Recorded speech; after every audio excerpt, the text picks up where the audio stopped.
There he is. Hold on. Wait for it. I just saw your email and I was like, what? And then I saw your other email. I was like, this guy's the man. I'm losing it, man. Sorry about that. You're what when I'm a PR guy like you, man. When that hits, when some like I'll just call a spade a spade. Thank you so much for your time because I mean I'm sure the last 2 weeks have been the craziest 2 fucking weeks of your life. So it's pretty awesome, man. We really appreciate you coming on here tonight with us. No, of course, man. I appreciate the opportunity. I'm gonna smash a ginger shot real quick. It's this thing I do. Oh, yeah? Oh, there you go. It's good. I'll send you some. So, first How's of it all, taste? yeah, it tastes hot, man. It's hot. No, it's really good.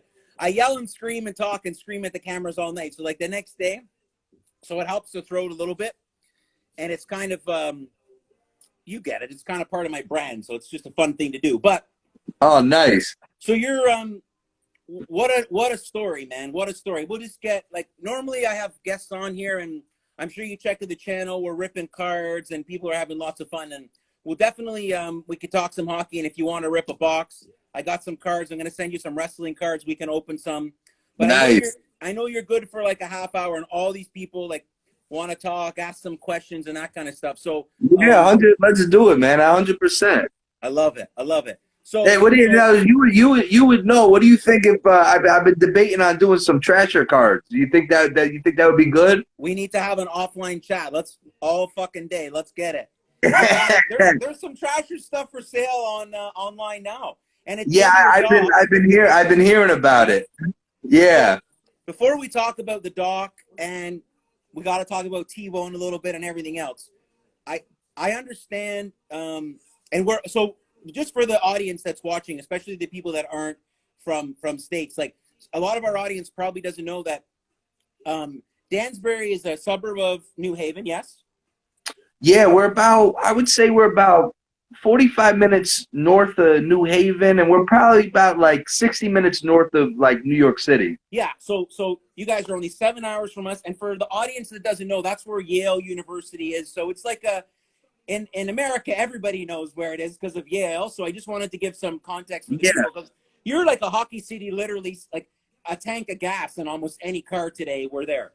Yeah. We're at the Danbury Arena in a tank of gas, bro. Yeah, 100%, man. You guys got to come down. So I understand. I heard a rumor about Drake reached out to you for a jersey. Yes. You got to tell us this story. Then we'll talk about the Trashers. Yeah, no, I mean, it was super weird. I mean, the day after the doc came out, you know, one thing kind of led to another, and I'm in a conversation with the man, and super humble guy, really cool guy, really cool guy.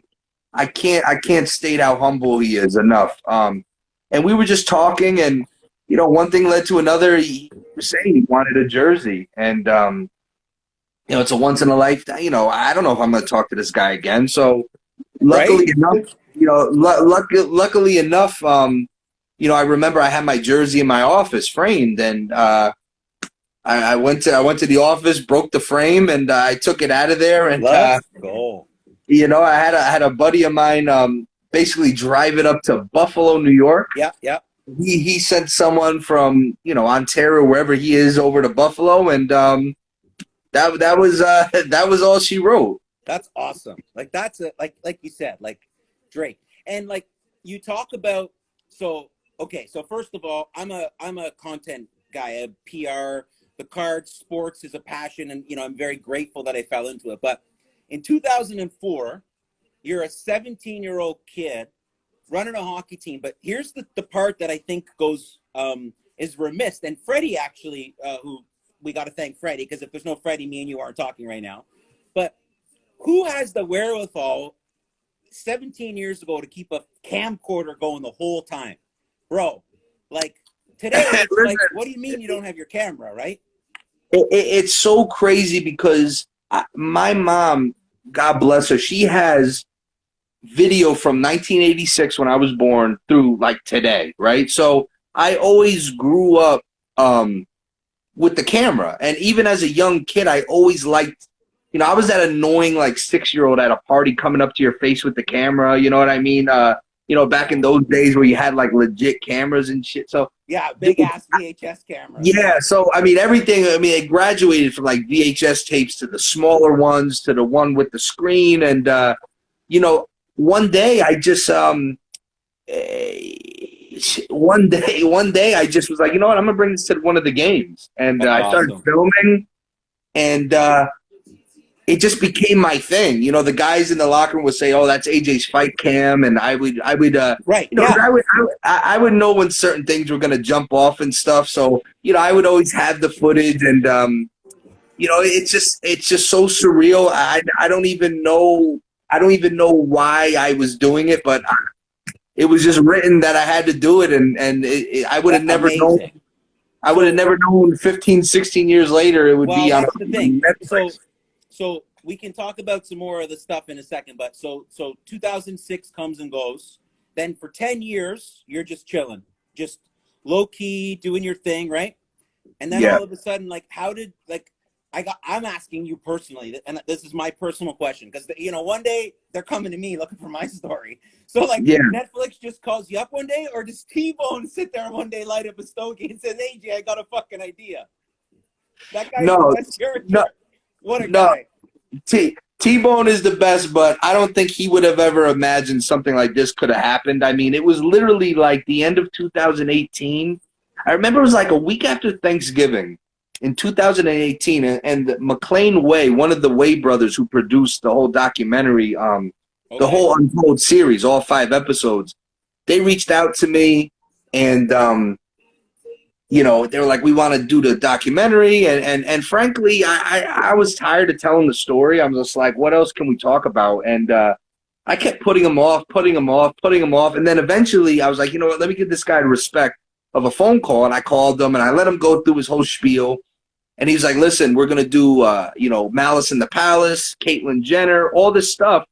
And then we're like, but we need the Trashers on this first edition. And I'm just like, how are the Trashers, this little local story, going to stack up with? I was like, we don't want to look embarrassed. You're going to have like 4 great episodes and then us.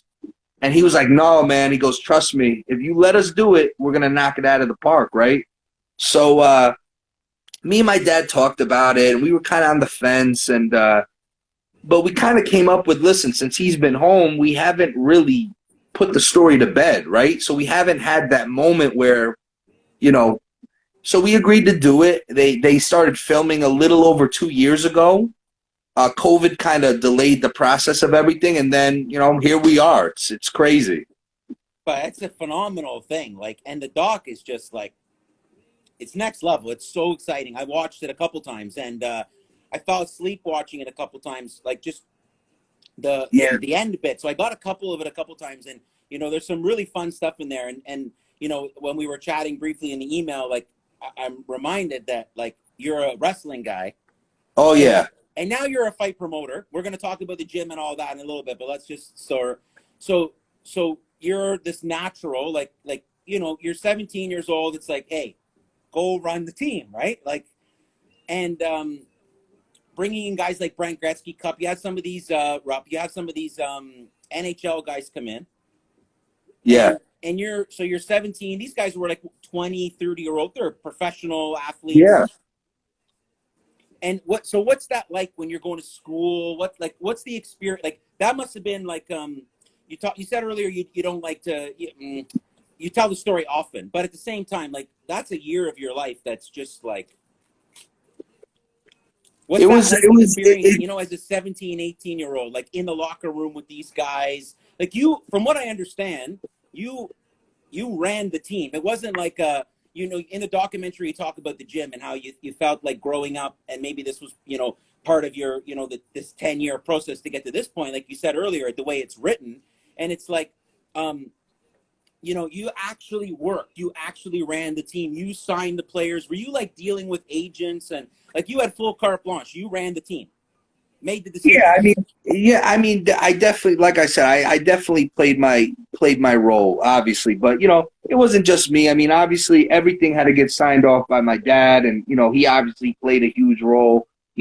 We had a team around us. It wasn't just me, but yeah, I mean, I took it serious. It wasn't like a it wasn't like a novelty. You know what I mean? Like, I really was working. But no, it was a total team effort. We've always we had a great team around us, and but yeah, I mean, when you're 17, 18, dealing with grown men, I mean, I knew I wasn't going to be able to like what, yell at these guys if they Yeah, played yeah. bad. Like, you can't do that. So I tried to, earn their respect other ways. And we all just, we had a mutual respect. I mean, we were all so close. I mean, we had like two PlayStations in the locker room. We'd always be Yes, having that's tournaments and stuff. we And have PlayStations it, at our store right here. Yeah. yeah, so we had fun. We had a lot of fun together. And you just learn to you just be yourself. You don't try to do more than you are. And I think people they respected it. That's amazing. That's amazing. So you talk about the guys in the locker room, and a couple of the guys that are in the documentary are pretty awesome. But that, like Wingfield, this guy, like, and when you show your cam footage at the end too, when he's like in the stands, like I was like, this is the WWE, right? But he seemed like such a good dude, like one of those guys that's straight up, like just don't piss him off, but you would never, you could see the sense of emotion. So like from a camaraderie point of view, was there was this the first time? Like I know in the doc was the first time, like you said, you and your dad, these guys all kind of get together. But was that the first time that even those teammates had really like revisited? Because you guys were like, I mean, let's call it what it is. You were on top of the world one day, and the next day it was on. Let's go on with life. Yeah, I mean, you hit it on the head. I mean, we kind of like shot up and then just came down like that, and yeah, I mean, 100%. It went from like you said. I mean, we were just doing it, and then you wake up and it's over. I mean, there wasn't like a transition period. It wasn't like here's your 2 week. You're putting in your 2 weeks before you leave the job. I mean, it was kind of like, we just lost in the finals. We're putting together plans for next season, and next thing you know, it's all over. And you're right. It's kind of like, the air is just let out of the balloon. It's kind of like everyone kind of just like leaves. I mean, there wasn't like a big get together to leave, like a goodbye party or something. I mean, it was just everyone just left, and it's kind of sad, and it's kind of sad that it happened like that, but that's life, and it's just life, and but it doesn't make. I mean, it sucked then, and I'm sure it still in some ways does. But at the same time, the way it was written, and you don't get that story today. And the documentary's lights out. Like it's next level. Like I gotta say, like what a story. And I mean, UCHL folded 10 years ago, wrapped into the ECHL, CHL. The only team left, Kamloops, is still there, but it's like lockout. And I think that so hockey was at a really shitty point, and then the next year you got OV and Crosby. So you literally were top of the world, and then like hockey just became. So it's interesting, but the fact of like what you did, and John Cena dropping the puck, and the whole like the promo video, like that, you're a promoter today, and we're going to talk about the gym really quickly, but I got to understand, and you talk about reunions or parties. So give me the lowdown on this. Everybody in the chat, jerseys, which guys, there's a link in our bio that you can buy. AJ's got the jerseys you're selling now.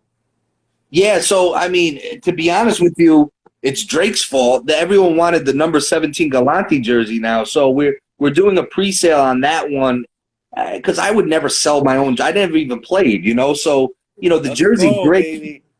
So the 17 Galante jersey is going to be on pre-sale. We just extended it to Saturday by 12 noon. We grabbed a couple links in our bio, guys.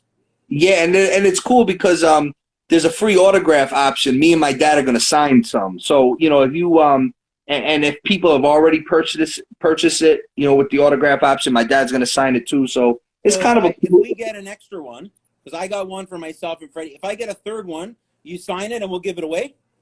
Let's do it. You tell me what you want me to sign it, and we'll get you and your dad to sign it, and we'll do a giveaway, and maybe when the jersey comes in, we'll get you back on here one night. No, let's give it away. And, I mean, we're going to do other jerseys too. I'm talking with our vendors. We're going to do, different versions, the home aways, the alternates. I mean, people just want them. So, You know, we're putting them together. You know, we definitely had a unique logo. You know, I think people are looking at the logo differently. It doesn't just represent an old hockey team anymore. It kind of, you know, it's got a cool look to it. It's got a, you know, it's got a cool meaning to it if you really want to go deep. But yeah, we're looking to do all different variations of it. Paul Wall's interested in a jersey. He's in there. Yeah. Paul Wall, Paul Wall is in there. It says you're GM of the year. real Paul Wall, sitting sideways. Paul Wall? Yeah, the real Paul Wall's in here. You're AJ. You're the man, bro. Come on. This Oh, guy's so shit. humble. Freddie said to Oh. me, Freddie called me up the other day. He's like, you're not going to believe who's coming on. Guys, this man is the most humble dude in the world. I'm telling you straight up. Even just the email chat. 10 minutes ago, he emailed me for the Zoom link. And then the next email was like, forget it. Hey, wait a minute. Not to interrupt you, because I got in trouble the last time I did a live. I saw my wife just sent heart emoji eyes. I love you, Kim. She got to make sure I say it. My Kim G 2790. All right, last Kim time, G, let's go. yeah, last time I did a live, I didn't see her comment, and I got my grapes crushed for it. So listen, I see it. If there's no Kim, there's no Doc. So big shout out to Kim, man. That's very your true. biggest fan. Tell me, okay, Sven, what a segue. I couldn't have wrote that any better. I got to know about Section 102 because something tells me I'd be smoking cannons and I would be in Section 102 if I was there. Oh man, though, I mean, guys and girls. I mean, you know, one of the biggest, because I'm a big sports guy, and like one of the most cliche things ever is like, oh, you know, 6-man on the ice for us, like, you know. But these guys and girls, they were literally part of the team. I mean, they were literally like, they were part of our home, like literally part of our home ice advantage. I mean, I don't know of another, and I'm sure there might be some out there, but I don't know of another team that had those type of fans in the vicinity of the opponents like we did, you know. So you couldn't run plays on the bench during a timeout because they'd be blowing that fire horn over you, and I mean, it's crazy. I mean, it's like the TFC fans here that hammer every yeah. But apparently, just listening to the doc, this was like, and these like there was the one couple. The lady was handicapped. Now she plays goalie because of you guys. Like, yeah, Brenda, yeah, she's the best. There's a lot of cool stories in the story. I really like that. These guys are all on here saying, "Yeah, Paul, if you want to come in and join us, I won't turn you down. Just hit the request button. We'll get you in here." But So the Section 102 is a big thing. You mentioned something about the logo earlier. I thought I heard or read somewhere when I was doing a little bit of due diligence beyond just the doc. It's a great name. Did the Thrashers give you any heartache there? Well, it wasn't the Thrashers. The NHL had a problem. I mean, I think the NHL had an issue with us from the start because when we first announced the team, because of our vicinity to New York, they wanted us to, they kind of were telling us they wanted us to become an affiliate of the Islanders. So what they wanted us to do was, you know, the Islanders, their AHL team is Bridgeport Sound Tigers, and they wanted us to basically be in a, you know, affiliate, you know, with them. And we said, like, listen, you know, we want to do our own thing. We're not trying to be an affiliate of anyone. You know, we're going to be in a playoff run, and you guys are going to just handpick our guys and take it from us. I said, no. So I think they had an attitude with us from that. Then, you know, you have our first year, they had the lockout. They're getting a lot of pressure and bad press. And we're over here getting good and bad press. And it's kind of like, you know, they had an issue. And, you know, that first, listen, when we were going into our second season, like 2 months before the season, we get a cease and desist letter from the NHL basically saying they want us to change the name. And, you know, that wasn't going to happen. So, but at the same time, you know, it's good to have that bravado and say, hey, we're not going to change our name. But the reality is, how are we going to respond? And listen, if we took this thing to court, the problem would have been this. They would have put a junction or juncture, whatever you call it. I'm not a lawyer. They would have put a junction. They would have put a junction on us where we couldn't use the name until this thing was sorted out. Yeah. So we were going to, in a way, lose the name for at least temporary. Then if they drag this out in court for months, what are you going to do? Spend millions of dollars to fight the NHL? So we decided we decided, hey, listen, we take it old school. We challenged them basically to a fight in a way. We said, hey, listen, we'll fly you guys in. We'll have an exhibition, and you know, if we win, we keep the name. If you win, you take the name, and we'll worry about it then. And look, they would have beat it. Look, they would have beat us on the ice. You know what I mean? But we would have went down swinging. You know, and that's all there is to it. And that was your game, though. Like you would have won. Like I wish I want to sit there and actually one day maybe we'll drink a Spro and we'll actually watch, because I can imagine there's some footage you have that you couldn't share, or like there's just so much more. But just watching, like, and it's funny because I'm a hockey fan. I grew up a wrestling fan. I'm probably a few years older than you, but it's like we won't get political at all, but you're living proof. That story is living proof of how much of the fabric of the game that actually is. So take it away. We won't get into whether that's right or wrong, but it's going to give that much more oomph to your show, because I mean, for like these couple of these guys are young, they're 20 and they call like the 90s vintage, and I'm like, it's like you know. But when I saw, sometimes I'm signing kids up to the gym and it's like, what's your date of birth? They're like 2008. I'm like, holy shit, that's crazy, you know. I'm feeling like I'm getting older, literally, but I mean every day I'm feeling older and older. So I'm just watching the clock. I know you're good for probably another 15. I want to rip, but before we get there, let's talk about you talk about the gym. So what you guys, like, at the end of the documentary, you talk about I like the ending. It's really good. Your dad actually's quote at the end of the movie sticks with me about loyalty. I know he's big into loyalty. Like I'm a big loyalty, respect guy myself, and it's funny. Like he makes a point about, like, we were just talking about this randomly and then it was in there. So it's, you know, again, I referenced the way it was written. You said that earlier, but about the people that will stick with you are the least that you expected, and the ones you don't expect are the guys that show up. So I know, like, we're going to talk really quickly about T-Bone. Then I want to talk about the gym and how you're a PR machine because your first fight was ESPN. But this guy, T-Bone, he's the real deal. Like, he was a legit hockey equipment manager, and he just had his own way about getting shit done. But like, and you still talk to him today? Is this a guy, like, he just seems like I want to get him on here next time too. Never mind. Yeah, no, I talked to him earlier today. I mean, we still you know, I'm still here in Danbury. He's like probably 15 minutes from here, and yeah, man, it's his. I've known him since literally middle school, you know. So it's so awesome. Funny. This whole thing is like has just gone on, and you know, he thinks the whole thing is crazy too. How funny it came out, and yeah, he's a nut. Yeah, he's the best. Like, and you'll appreciate this because it's a documentary. So he's the best actor in the doc. Like the rest of you are like, you know, but he's fucking awesome. Every time he wants to make a point with, and I'm sure people are telling, like. And I think it's just another reason why the documentary is so good. Like, you're authentic. You guys are like, this is what it is. This is what it was. And this is how we roll. And people fucking loved it. You know what it is? I think we're living in a society right now where everyone's trying to get famous, right? Everyone will do anything.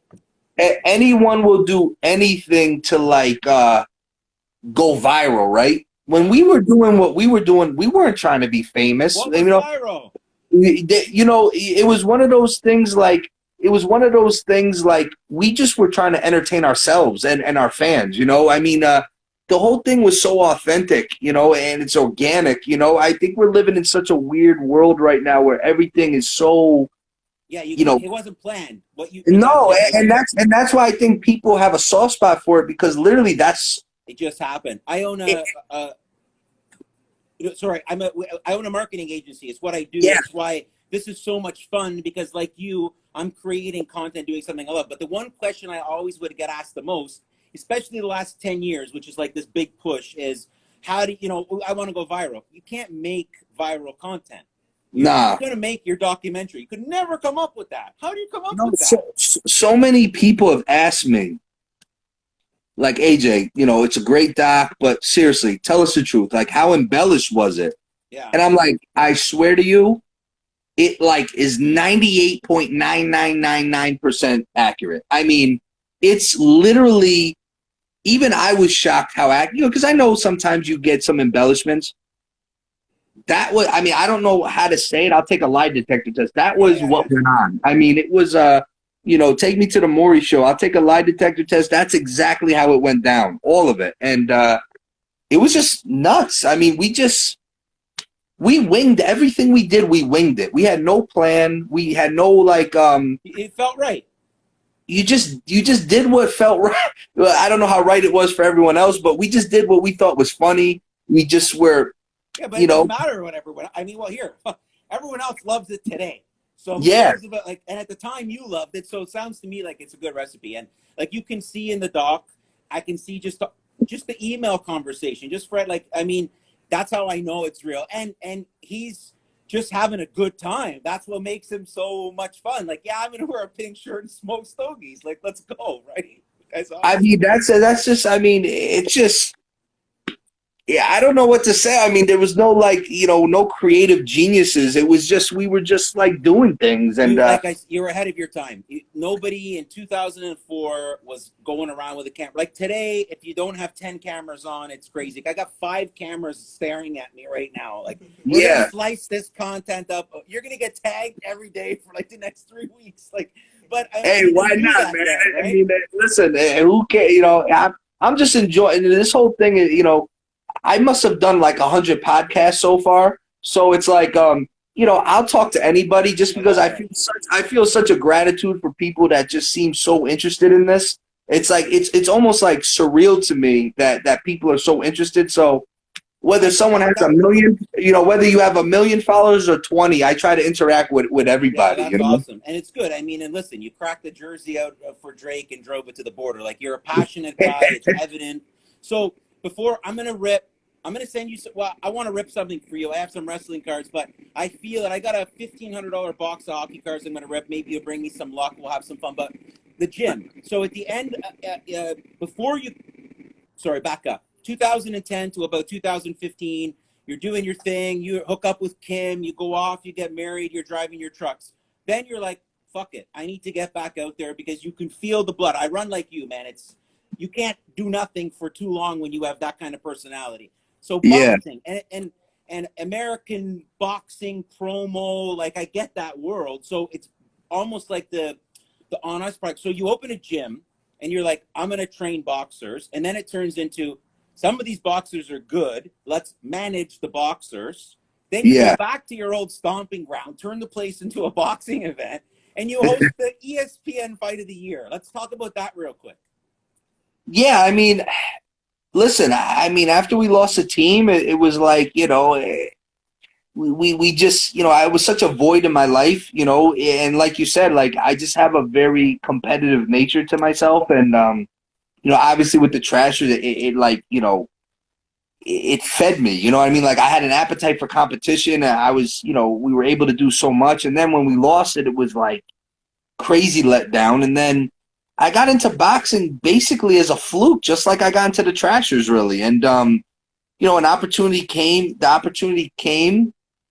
I had no idea what I was doing, but I figured, hey, I had no idea what I was doing with hockey, so what's the difference? And sometimes life throws you things, and like you said, you just go with what may feel right. Sometimes it works, sometimes You it doesn't. get the lemons, you make the lemonade. Let's go. Plant the You, tree, you, whatever it takes, right? you got it. That's it, man. It's just sometimes you just jump on and you just take a risk, and sometimes it works, sometimes it doesn't. And I've been in boxing now, Jesus, 10.5 years. So it's crazy.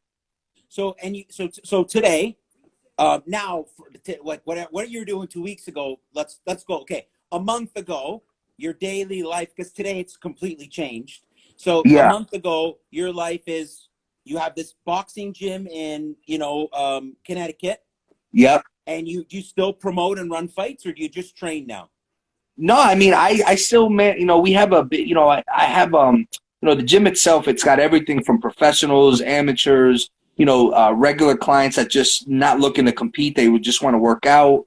I have a big group of trainers in there. We got a bunch of really good guys. And, I've kind of sat back into more the advisory management role. You know what I mean? I'm kind of itching to get back into promoting shows again, possibly next year. But yeah, we got a nice little stable of guys and girls, and we just trying to grow little by little. That's awesome. And it, like I said, it sounds lit, and I can tell just like from, I mean, again, you're. I'm trying to like, you walked back into the arena to put that fight on. Was that your first time back in the arena since the UHL final? Yeah, basically it was, and like, I got goosebumps for you. You know what I'm saying? Like that's crazy. and honestly, I did it because my dad had just gotten home, and I kind of wanted to do it for him. You know what I mean? To like be able to do my first show. The place where he gave me like the ultimate opportunity. You know what I mean? So it was important to me that my dad was home for that show. You know what I mean? And we just got it done. That is amazing. So okay, so fuck. I mean, you just entertain us for 30 minutes. The one question somebody asked a couple times, and then you're good for another 10 or 15. I'll rip a box. Yeah, why not? It's all good, man. Pass me the wrestling boxes. So I'm going to say, sorry, who was the best goalie on your team was a question somebody asked. I mean, you didn't go through too many goalies. You just had. Oh, man, that's a tough question. I mean, we had two really solid, like, main guys. I mean, the first year was Scott Sterling. The second year was Sylvan Daig. Wow, that's like, I don't know if there's a 1 or 2. It's like a 1A, 1B. You know what I mean? But you know what? We made it to the finals with Sly Daig, so I'll go Sly Daig for that awesome one. And that final game too, what Wingfield came out, the like what a story. What a story. So okay, I'm gonna switch my camera over. Paul, I'm going to just throw this out there again. If you want to come in the live right now, these guys are all offering you. I'll buy you any box on the table you want. We'll shoot the shit with me and AJ or another time. But I appreciate you being here. He's really in this thing? Yeah, he's chilling here with us. He's been in here the whole time. Paul's a good dude, so we got to just be humble. AJ, hey, you are, man. Like, you're blowing that. Listen, the Malice in the Palace was legit. And think about this for a second. And I'm saying it publicly, whatever. This is my opinion. So that's right, Paul. So here's the deal. Ron Artest, he had to change his name. That's how epic that moment was.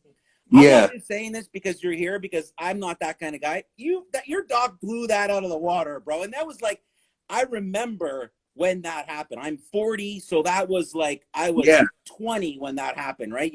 So I love how humble you are, man. Like I said, for the first time, Freddie was like, this guy just was like, yeah, I'll come on. Freddie's probably expecting you're going to send your agent to talk to him, so it doesn't. Nah, man. Listen, I'm a one-man band. I'm answering DMs all night. I'm trying to get to everybody, but Paul Wall, man. Paul Wall, Swisher House, man. I know Paul Wall. That's my guy. So I'm going to respect your time, and I'm going to show you really quickly. So I'm going to send you, and maybe we jump back on a live, and you can rip these from your end. I know you're a wrestling guy. So I'm going to send you some wrestling products. I'm going to send you a new hockey box that just came out. I don't have the hobby box here, but I'm going to send you some Allure.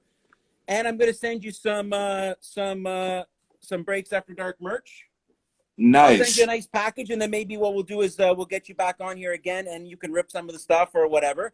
But in the meantime, I got a box here that I'm going to rip, and I'm hoping you're going to give me good luck. And this is my treat for having you on the show. So we're gonna. All right, let's go. We gotta get something then. Yeah. This is can you take a photo of this? This is a big box. This is about probably in the 1,200 US range. There's only about 7 or 8 cards in it. It's like the top of the line hockey product. Most of the time, and it's when you're opening a box like this, there's obviously a gambling element to it. So we're either going to miss or we're going to hit big, AJ. The other day I opened one and I had a Patrick Wall card that, essentially paid for the box. But what we're looking for would be, a top rookie, like in this would be Cal McCarr or the Hughes brothers. Or we want to hit like a Gretzky patch or something. This is a big box, baby. Let's go. This has got, hold on, watch this. It's a box. Come on. With a box. With another box. Hold on. There's another box. Man, I'm getting anxious. We got to get something here. No, trust me, we have to get something. I just spent $1,500. Let's get something. And guys, if you're just tuning in, We're going to get a Trasher's jersey, number 17, Galante, and AJ and his dad are going to sign it, and we're going to give it away. Oh, yeah. Play the track. Yeah, AJ, I appreciate how much you're into the content.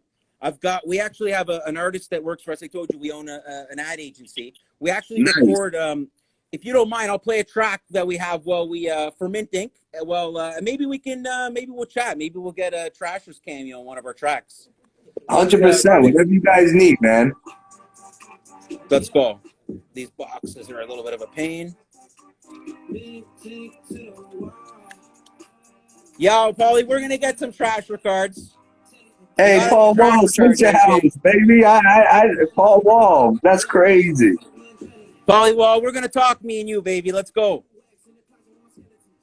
Okay, John Gibson to 249. So I'll show you because I'm sure this is new. So you see how thick that card is? So this is, again, it's a higher end product. Upper Deck, actually, the technology that these guys started using 20 years ago is the basis of a lot of the higher end cards that Panini is putting out today. So there's a lot of, it's a big box, big box. Let's go. Ooh, okay, let's go. Ryan Pulling, patch auto, rookie, bang. That's a nice hit. Okay. There you go. All right. Let's go. Okay. We want a nice go. Ooh. Okay. Panarin, another nice patch. The Rangers. Let's go. Bang. Let's go. AJ. That should be good. That should be good, no? Baby. Let's go. You may have to be a regular. That's good. Let's go. Only gonna get better. Bang. Let's go, AJ. Nick Suzuki. Bang! Are you kidding? Let's get it. Banger. Let's go. Tobias Burnfoot, another rookie. That's a nice patch. It's a King's Auto on card. The cards get better and better as we go. Let's go. Now, but that's a big hit, man. That's a banger. See his auto is right on the Canadiens logo. That's a big card. Okay, AJ, here's the banger. Let's go. Be there. Come on. Please. The rookie. Come on. Villa Henola. Okay, it's okay. We did pretty good, though. That was an awesome box. 3 big hits. All right, good. Three big hits. Damn, this is a good Paul. That was one of the best. That's so, AJ. Should we press it? Let's go. Well, fuck. I mean, we just, that's a big box. I wonder, Paulie, should I go again? Paulie, am I going again? Let's go. Look at this. Look. Wait. That's real smile right now. It's a good. Get that out of the way. Hold on. That's a big card. That was a big box. Go again. Paulie says go again, Freddie. I got to do the same here. I have one left. You can give it to me. It's there. I got last box, Paulie. It took a lot of arm twisting. Oh, that's the one that I opened. Check in the closet. It's at the shop. I opened both of them. So I got to do a different year. 18, 19. Here, hold on. Pick one, AJ. Left or right? One's 17, 18. One's 18, 19. What one you feeling? Let's go. Hey, number 17, man. That's a number. Baby, one time. Can you take a photo and give AJ a tag on this one? Give the Trashers a tag. Let's go. That was a big cut box. Oh man, I'm feeling the pressure, man. We gotta hit here too. If we hit here too, then hold on. That Freddie's just taking a quick photo. All right, let's get it. It makes sense. I mean, it would only be fitting if we open hockey after all. Hold on 1 second, guys.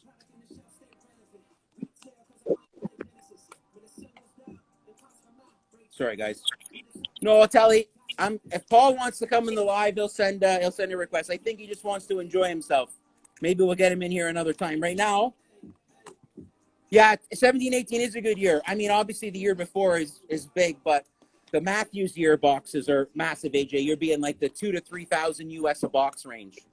Wow. Connor, the Ovi Crosby, even crazier.